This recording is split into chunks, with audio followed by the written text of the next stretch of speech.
Hey, good morning, y'all. Josh's Severe Weather. Hope you had a great weekend. Happy Monday to you. Lots to talk about here with a major storm bearing down on the Northeast. Let me share my screen with you and get to that here. A very interesting storm track here. A nor'easter is going to be forming here tomorrow as low pressure over the North Carolina Outer Banks develops this morning. That is going to track up the coast. Actually, it's going to swing away from the coast initially. And then the exact loop and the exact track and where the center goes, it's going to make a huge difference for what New England's going to end up seeing. But this is kind of the average of the models with the storm approaching the main coast here tomorrow night, looping back over Cape Cod. It could, of course, be over the Cape Cod Bay or even Boston, or it could loop a little farther east. 50 miles will make a huge difference, but nonetheless, the storm is going to be intensifying quickly here tomorrow and tomorrow night, and then heading out to sea Wednesday, clipping Canada with near blizzard conditions. A historic storm in that we well, for some of us, this could be our biggest storm of the winter, first of all, but second of all, it's going to be bombing out here and strengthening very quickly with a huge drop in surface pressure, and that's going to ramp up the wind and batter New England here with strong winds. Now, farther down the I-95 corridor from Connecticut on down, while there will be some snow, unfortunately, this is going to be primarily a rainfall event for you guys here today and tonight. But this snow area here is not set in stone. It could certainly adjust farther south towards New York and Philly. And I'm going to kind of get into some more possibilities. Now, behind the storm, the winds crank up and the colder air blasts in. Much of the southeast has freeze watches and warnings in effect. Now, before I talk about the storm, today is the 30th anniversary of the storm of the century. That's the March 11th to 14th blizzard, which I remember very well growing up as a young kid in Louisiana.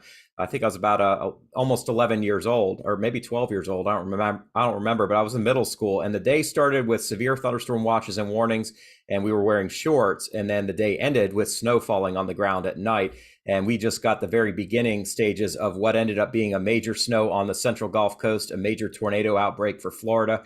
And then, of course, for the majority of the mountains on up into the Northeast, a crushing snowfall, which ended up taking over 200 lives. And here's the snow map. You can see the 10-inch area started south and west of Birmingham, Alabama. We even saw 5-6 inches in Mississippi and even a few inches in Pensacola. And then northwest of Atlanta, a foot of snow or more. The mountains of Tennessee and North Carolina got several feet. I saw as much as, I think, 56 inches on Mount LeConte, Tennessee. And then that area continued to move up on the 13th and 14th and blast all of the Northeast with intense amounts of snow falling at several inches per hour. So this storm that we're dealing with now is not going to look anything like that, a much different track. And by the time it gets together, it's going to be off the coast. But blizzard conditions are certainly once again in the forecast for some. And I'm going to get to why that's going to occur. So yes, the middle of March can sometimes feature some very intense changes in the weather. So the storm we are tracking right now, here is the trough with it. This is the water vapor from Tropical Tidbits. And you can see the upper low over Wisconsin. It's moving southeastward, and it's going to continue to round the base of this trough and then kind of cut around into the north and west. Is how the trough will be shaped. And right behind it, we've got another storm circulating over Northern California and over Eastern Oregon. There's actually kind of two different upper lows here. And that is allowing another atmospheric river, I think about the 13th of the year here, to pound California with some insane amounts of rain and mountain snow. So the storm track remains very active. The difference this time is that our trough, rather than lifting northeastward into Canada, is diving southeastward into the mid-Atlantic region. And that makes all the world of difference in the actual weather that we get. So now we have a lot of the Northeast under a winter storm warning, that is the pink, and then a winter weather advisory from the West Virginia mountains up to about just west of Altoona, Pennsylvania, and as well as over western New York and also southern Connecticut. And then we have winter storm watches over much of Maine and New Hampshire, as well as southeastern Massachusetts. We could see an upgrade to a blizzard warning at some point here. Not really necessarily the amount of snow so much as how the wind is going to change the landscape of that snow and make things very dangerous to travel. And the worst of that is going to be tomorrow evening into through Wednesday morning. And I'm going to get more into that. We also do have some winter weather over the Great Lakes to talk about. That is our upper level trough, and that's going to hand off to our coastal low. And then these colors here indicate freeze watches and warnings from Arkansas to North Carolina and Georgia as the growing season began early this year, and we have freezing temperatures expected over the next couple of nights. So obviously people with vegetation need to be taking that seriously. Next storm out west, I'm going to be talking about here in future videos, but I will brush on California here, which has another flash flood watch and winter storm warning for the mountains. Seems like a broken record this year, but we wanted to end the drought in California. Unfortunately, too much of a good thing here, as we once again are dealing with some catastrophic flooding potential over parts of NorCal and Central Cal as well. Here's the excessive rainfall outlook. You can see a high risk of flash flooding over the Northern California coast and also the foothills of the northern Sierra Nevada. Major rainfall expected once again here across this region. We also have a slight risk of excessive rain over the New York City tri-state area, including all of Long Island. Tomorrow, we don't see the rain being a threat for the east anymore. We'll talk about the snow next, but an excessive chance of rain moves down the California coast all the way to the LA area and into as far east as western San Bernardino County here, and excessive rain as well across the entire Eastern Valley and the mountains region. This will be an area where we have to watch for crushing rain and severe weather and heavy mountain snow. Very dangerous travel expected across much of the state of California tomorrow. And then things do quiet down some Wednesday with still a chance for some heavy rain, even in parts of Arizona by then. Now, shifting gears to the eastern storm. This is the Winter Storm Severity Index, and you can see a large area of major impacts are expected from central New York and NEPA here, right across the I-90 corridor through Albany, New York, and all the way to just west of Boston. This could shift a little east, west, north, and south. Okay, the storm hasn't yet fully formed and it hasn't tracked up the coast. But you can see inside of this region, we have extreme impacts expected here over the northern Catskills region, the Berkshires, and parts of central Mass. This is where travel could be extremely dangerous, if not impossible, and people's lives may be at stake due to very heavy snowfall rates, and top that off with some stronger winds, especially when we get over to Massachusetts. And I think most of that is going to be happening on Wednesday morning and late tomorrow night. But nonetheless, this will be an extreme storm for some, and one that will become historic in the amounts of snow we see, especially considering how we really haven't had that much of a winter yet over southern New England. This could be very significant. Northern New England, not as big a deal. We've had our share of major winter storms, same for Southeast Canada. But nonetheless, we'll have inconveniences. We'll have some dangerous travel, especially when you get to the Maine seacoast here, where we have moderate impacts expected, where travel is going to become very difficult when we get up to the Bay of Fundy, and coastal flooding could be a problem as well in Maine. Here is the upper level chart, weatherbell.com. And you can see this is our upper level low here right over Lake Michigan this morning. It moves southeast. Now, right now, the shape of the trough is such that it's positively tilted from southwest to northeast. As we get into this evening, we see that the storm takes on a more neutral trough position and then becomes more negatively tilted. So the upper low spins here and moves slowly east, but the stronger winds pivot around it and the tilt becomes more northwest to southeast. Now, this negative tilt allows surface low pressure to intensify off the east coast and digs in. You can see how it digs in here right into New York City. There'll be an area in here of some subsidence that kind of cuts off the rate of precipitation, but where we have fast flow aloft here over New England is where we're going to see the most intense rising motion. And you can see a very strong jet streak tomorrow morning off the North Carolina coast, upper low cutting all the way down to about Trenton and Camden, New Jersey here around 11 a.m. tomorrow. And this will allow these fast winds to kind of circulate up and around and pull the storm back towards the coast. Here's the upper low, and you can see it actually goes from east of the islands back towards the northwest, towards the Maine seacoast tomorrow night. This is about 5 in the morning on Wednesday. And then it hits a certain wall where it can no longer move into the Maine seacoast. And so what will happen is, as this upper low is beginning to retreat back to the east, we have a strong northerly flow. That is a cold conveyor that wraps precipitation back in and around and allows the warmer Atlantic Ocean air to now get kicked offshore, and the colder conveyor belt of northerly winds to bring precipitation back over to snow. And it could fall pretty heavily according to this jet streak here. As we get farther into Wednesday, the storm does pull away. You can see the winds aloft are going to get very strong over the mountains here, but at the coastline, they are going to diminish pretty quickly. And then our storm pulls away finally Wednesday night into Friday morning. And we already have a ridge building right back in. You know, I don't know about you guys, but I was praying to God last night that the ridge would come back in here because, you know, I was really missing it after a day of crap weather here in the Carolinas. Note the sarcasm. But anyway, the ridge does lift back into the east, and we warm up very quickly Thursday and Friday, and then it gets crappy again over the weekend. Seems like a broken record. All right, so let's look at surface pressure. This is the NAM model. You can see a surface low here off of the Outer Banks here around 1, 2 o'clock this afternoon. That is going to track northeast and deepen.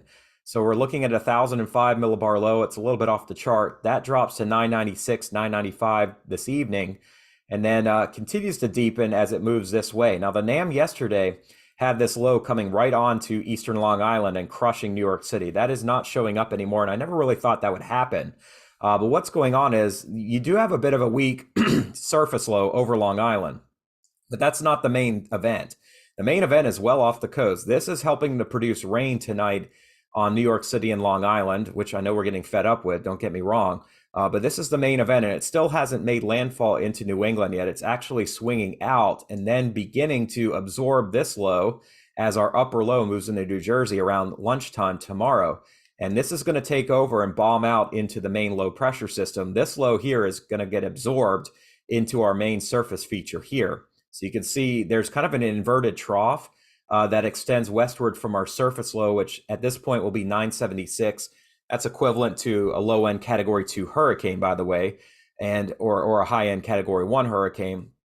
The upper low dives underneath here, and it takes the surface low and draws it right back around its northern periphery and draws it right back towards the coast. And it does take the low very close to Provincetown and Cape Cod here tomorrow night, actually right around midnight Wednesday morning, so late tomorrow night, early Wednesday morning. And then it loops it right through 972 millibars and then begins to push it off to the east.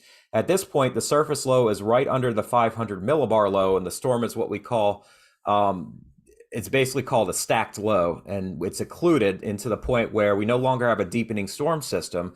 We now have a storm system that is under the upper low and beginning to weaken due to the fact that the dynamics are no longer there to strengthen that low. The wind flow aloft has now shifted, and that is going to kick our storm off to the east as we now have a ridge building into eastern Canada up and over it. But as this storm forms and cuts in like this, you're going to have a strong fetch of easterly wind pounding the Maine coast, pounding northeastern Mass, and a northerly flow pounding Cape Cod. Now, the models do not all agree on the exact position. You can see the European is a little bit closer to Maine and a little bit weaker, but it does have that loop occurring here tomorrow night and Wednesday morning before the storm kicks out. The GFS model brings that loop in a little bit closer, but is not as deep with a storm. The GFS takes the low right over Cape Cod here late tomorrow night, early Wednesday morning, and then kicks it out to sea. It actually has two different low pressure centers. They're kind of doing a little Fujiwara here where they're rotating and dancing with each other before merging into one storm and then heading out. But nonetheless, you can see the loop is happening, and where that actual turn occurs is going to make a massive difference in the sensible weather for eastern Massachusetts, New Hampshire, and Maine. If the low is farther offshore, the air will be too cold for it to rain. It'll be all snow. If that low comes over Cape Cod like the GFS shows, then this area is actually getting rain. That pulls some warmer air in from the surface and allows snow totals to be, excuse me, much lower over eastern Mass. And it also affects how the wind is going to be impacting the coast. The shape of the low here impacts the shape of the winds. Finally, I will show you the Icon model. Well, I'll show you the Canadian as well. And the Canadian has a bias where it just it's pulling it right over Boston here and then right through Providence and then back out here. I don't think this is going to happen. It's a little more extreme, but we'll watch it. The Icon model, on the other hand, takes this loop closer to Maine, but keeps it east of Cape Cod and Boston. This would be all snow, by the way, tomorrow night after a brief period of some rain. So you can see the models all show that counterclockwise loop happening later tomorrow night. Every single model shows that. And that is due to the fact that the upper level low becomes negatively tilted, it moves east, and it basically becomes stacked with the surface low. And then as the upper low moves out, it takes the low with it, kicks it eastward south of Nova Scotia. Here's what precipitation may look like here in the Northeast. This is today and tonight, and heavy rain over New York City and southern New England right on through the overnight hours. So we're all rain, but look, as that NAM does its loop and the upper low moves in, the upper low cools the air aloft so that rain changes over to wet snow. And it will be falling pretty heavily here tomorrow morning over eastern New York, northwestern Connecticut, and western Mass, as well as Vermont, New Hampshire. As we get to tomorrow afternoon, you can see New York City gets in on the heavy snow potentially, but amounts look to be more intense farther north of the Long Island Sound. So Connecticut, Rhode Island, and Massachusetts get hit with the heaviest snow. Now, where things differ will be where the surface low goes. You see there's a shift back to rain. This is right around Scituate and down to Cape Cod. And we see there's enough warm air for that rain to mix in here for a brief amount of time tomorrow night as our surface low comes right near the coast. Cape Cod gets rain before it shifts over to snow. Now, this is on the NAM model. If you look at the GFS, you see kind of a similar setup, but it stays all snow. It tries to rain on Cape Cod, but it doesn't quite get there until very late tomorrow night. And then if you look at the European model, and I don't think it does, unfortunately, it doesn't do you can see obviously heavy rain, a big deal, 2 to 3 inches, but let me see if I can get you guys preset by type here. Here we go. I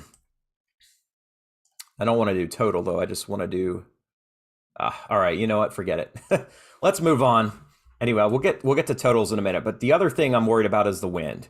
And you'll see it starts ramping up on Long Island tonight, 30 to 40 mile an hour wind gusts on the NAM model, 40 to 50 mile per hour wind gusts, coastal New England and the islands here late tonight, tomorrow morning. And then as our storm strengthens, it looks like there's a bit of an eye-like feature. There'll be a bit of a lull in the wind where the trough is swinging through tomorrow morning, but behind it, very cold winds over the mid-Atlantic and especially the mountains, very intense winds with gusts over 75 to 80 miles per hour off the coast. We are seeing the potential for hurricane force winds to hit Nova Scotia on the southwest tip, to come up into the Bay of Fundy and cause coastal flooding and to clip northeastern Massachusetts and southern Maine. Now, these strong winds mainly stay near the coast, but if it is snowing just inland, we will see blizzard conditions later tomorrow into tomorrow night due to the fact that the winds are so intense. You need 30 mile an hour winds sustained to get blizzard conditions. We have gusts that are sitting in the 40s and 50s, so I don't think we'll have any problem getting that wind.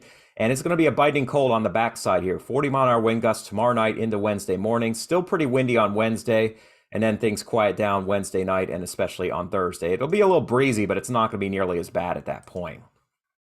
Looking at Canada as well, there you can see as this low pressure forms, we have a strong southeast wind that'll be battering places like Halifax with 90 kilometer per hour wind gusts here tomorrow night and really into early Wednesday morning. Then a bit of a lull. And then on the backside, we see strong winds going offshore from the Bay of Fundy, but still gusts possible over 45 to 50 kilometers per hour on Wednesday and Wednesday night. All right, let's look at snow. I'll start on the southern part of our storm. You can see there'll be mountain snow today and especially tonight, especially over West Virginia, potentially 7 to 8 inches around Snowshoe here, maybe even 9 to 10 by Wednesday morning. We'll see snow showers in Ohio, eastern Kentucky, eastern Tennessee, but not much that'll stick. Even Indiana could see very minor accumulations, but potentially an inch or so around Beach Mountain and those areas as well as LeConte. Not a big deal at this point, but it is March, and it certainly still does snow here in the mountains. Now, farther north and east, you can see where things start piling up tonight. Nepa into the Catskills. We'll see a few inches tonight. But really, the intense snow starts tomorrow as our low moves up into here and the upper low moves in, and that's going to allow for a lot more cooling aloft. We'll also see some lake effect here around Ohio, northwest PA, into southwestern parts of western New York, where 3 to 6 inches may accumulate right through tomorrow morning. Even though the main part of our storm is cranking up here over New England and eastern New York, we still see quite a bit of backside snow here. Not a big deal, though. Central and eastern PA, we're probably looking at instability snow showers. Maybe we see an inch if we're lucky, but primarily less than that. Baltimore is going to be close. DC will be close. The Shenandoah Valley could see a minor accumulation, but here's where the snow actually sticks. And you can see this area just gets gypped on getting accumulation. But Philly and Central Jersey, according to the NAM, could see a coating of snow. Same for Long Island, same for New York City. And then Wednesday night, this all pulls away. So of all the snow that falls, if you go to Cape Cod, the south coast of New England, New York City area, very little is going to actually stick. And that's unfortunate if you really want to see a snow day on Wednesday. It just doesn't look like it happens. Now, New England's going to get blasted here. We've got the potential for 20 to 30 inches of snow over central and eastern parts of New York, western Mass, southwestern Vermont. The NAM shows over a foot accumulating in Boston, over 15 inches as the low pulls away. The upper low is right on top, and that allows the rain to switch to snow, and it falls heavily. So Boston, if we get over a foot of snow, which some of the models show and some don't, we're going to have blizzard conditions nonetheless. Maine as well, 8 to 10 inches, up to a foot of snow here in southwestern parts of maybe like St. John and Fredericton here in New Brunswick. And in centimeters, we'll do that in centimeters for you. The potential for over 45 to 50 centimeters on the eastern part of Nova Scotia. Sable, I think, is the cape there. Uh, 16 to about 25 centimeters on PEI and 30 centimeters over much of New Brunswick. Quebec could see 10 to 20 centimeters. Ontario is not going to see nearly as much. Ottawa picks up maybe 8 to 9 centimeters, so not a huge snow for us, but certainly a sizable storm. Here are totals from the GFS. This is the Cachera, which can be a little bit higher than what'll actually stick, but Albany picking up 1.5 feet of snow, 28 to 29 inches falling over the Catskills, maybe 33 inches here in the northwestern tip of Massachusetts, except at the border here where we're looking at 22. So you got to get into the Berkshires to see amounts of 33 inches. Very little in central PA, maybe a little bit better around Scranton. Wilkes-Barre could see 7-8 inches. Binghamton around 6, Ithaca around 11. Most of that snow is going to be off to the east here of interstate. I think that's 81. If not, it's 87. I'm sorry. GFS much lower for Boston, showing close to 10 inches, but inland we're looking at 14 in places like Cambridge, and 14 to 15 around Lowell, and Worcester can get over a foot of snow. But you look south and east of Boston, GFS says there will be some snow, but it's going to be much less. There's a huge gradient between Boston and the south coast here, and Cape Cod for sure. Even Providence, only a few inches possible. Connecticut, you have to get up to about Hartford and Waterbury and these areas to see any significant snow, getting north of 84. And then looking farther up, we're looking at close to 10 to 12 inches in parts of Maine and New Hampshire, but mostly those are in the mountains. All right, let's look at temperatures here on the backside. It'll be cold here tonight. We're looking at a freeze all the way down into central Georgia, South Carolina, Raleigh, Durham. Nashville will be in the 20s, even some teens here in the mountains, and very cold over the upper Midwest tonight. It doesn't warm up very quickly tomorrow. We're only going to be in the 30s and 40s in many of these areas. And then tomorrow night will actually be a little bit colder here in the Northeast behind our storm before things start warming up Wednesday very slowly. It'll still be chilly on Wednesday, but Thursday, we should be back into the 50s and 60s here, so milder afternoon after a cold start. I'm sorry I got these out of order, but here are snow totals. No, I did show you that already. All right. Real quick, Philly, we're not going to see much anything. Chances of getting an inch are going to be very slim. New York City, a better chance we might see an inch or two. As we get over to the Hamptons, totals have come down significantly now due to our low coming farther west. We now maybe only get about an inch or so in the Hamptons with the possibility of as much as 4. And then Boston, you can see the average of the models is 7 to 8 inches with the potential for 14. The NAM is higher than any other ensemble member. So that 14 I showed you at Boston is probably going to be the very high end of this, the ceiling of it. More likely, we're seeing about 6 to 12 inches. In Albany, you will likely pick up 1 foot to 1.5 feet of snow. Very little spread here, which is what we like to see. And let's talk severe weather real quick. Florida has had some stronger storms.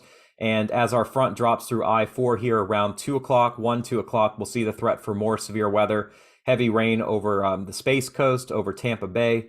That shifts down into South Florida and weakens with time here. And tomorrow we could still see a few showers and storms over parts of South Florida, but at that point, things are kind of falling apart. And into the future, I mentioned that huge storm battering Northern California and the Northwest today and tonight. This is overnight. Low pressure moves on to the Northern Cal coast here Tuesday morning. This is our next big storm. Really bad weather expected tomorrow morning over California. Heavy rain, mountain snow, that moves inland. And Southern Cal tomorrow night into Wednesday morning will get heavy rain with heavy mountain snow. Vegas will see heavy rain on Wednesday, not very nice at all. As we get to Wednesday night and Thursday, our storm center gets cranking here. That's going to impact travel for some of you going to the tournament games here. I know Des Moines is hosting a big game here Thursday night, and it'll probably be rain in the evening going over to heavy wet snow. Now, this could be potentially a localized blizzard around Duluth and around Western Lake Superior Thursday night into Friday morning. We could see severe weather again down south actually Thursday night in Texas, and then Friday across the rest of the South, and possibly a few tornadoes, more likely strong winds though out of this. And it looks like northern New England could get more snow, but big rain for the big cities here Friday night and Saturday. Again, we're looking at a weekend that is shrouded in cloud cover, stronger winds, colder temperatures. And unfortunately, if you're going to want to do anything outdoors, Friday is the day to do it. Thursday shouldn't be bad, but Friday is the day to do it if you're in the eastern United States. And more cold recycles and moves in behind this storm next weekend into the following week. All right, folks, be safe if you are in New England. Now is the time to prepare for a major storm. New York, get your stuff done now. It's going to get nasty here this evening. I hope you all stay safe. I'm praying for your safety, and I appreciate your time today. Please subscribe to my channel for more tomorrow. And I'm also doing a fundraiser for St. Baldrick's. I'll be shaving my beard on Saturday. The link will be posted in the description here. If you could just give a couple bucks. It's for kids with cancer, and the research for that is a cause that's very important to me.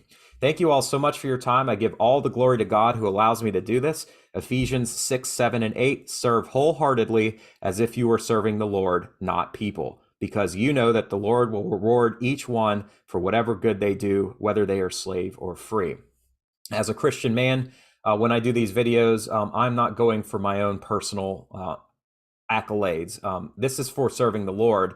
This is what God has called me to do, Romans 8:28. I expect good to come, but I know putting my faith in God and allowing him to guide me to do this every day is what keeps me driven to do what I do. And I'm happy to pray for you if you are struggling in any way. Happy to pray for your family members, spoken or unspoken prayers, and I appreciate any prayers as well. Thank you all so much for your time today. God bless you. Talk to you all again in the morning. Take care.